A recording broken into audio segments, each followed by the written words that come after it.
All right, so last weekend I thought I'd bite the bullet and I'd delete my screamer. So this is my existing setup. That's the downpipe.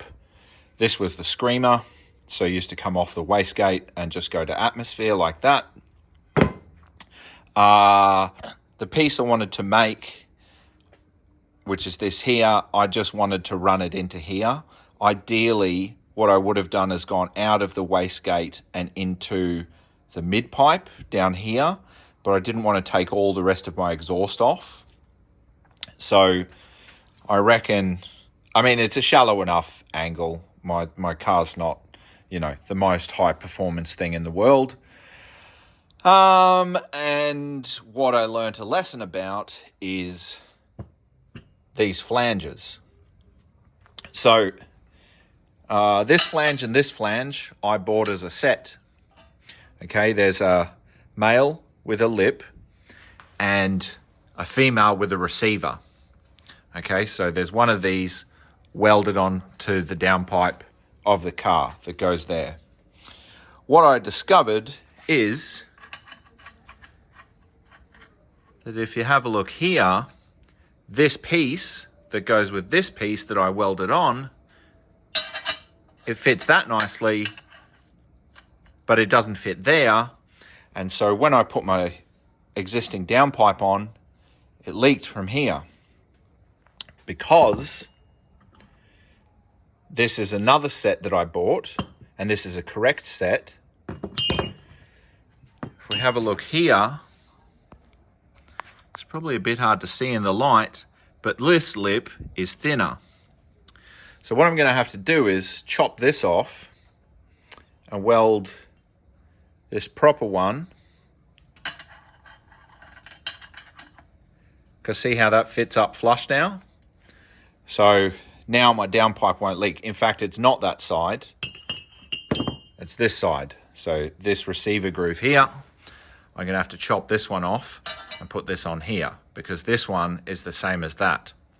So, moral of the story is when you're buying one of these kits, you need to make sure that this inner lip, or more so this male piece, fits the receiver groove properly.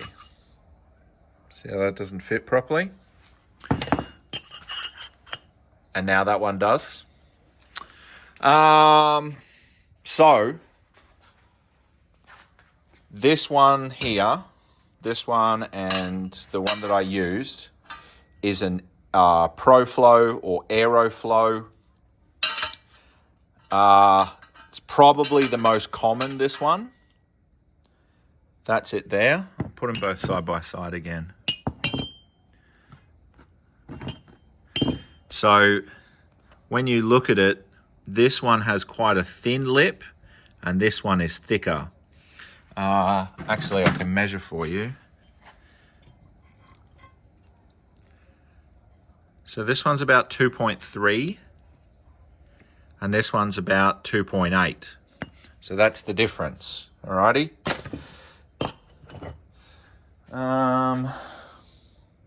Now, the other thing is, and I already knew this flange here up at the turbo, if you've got a Garrett turbo, you need the Garrett specific flange. So looking at these two, they're actually identical because I bought the correct flange up here. And then just to touch on it, I've got a Turbosmart 45 wastegate, and this is the outlet flange. Hope you can see that.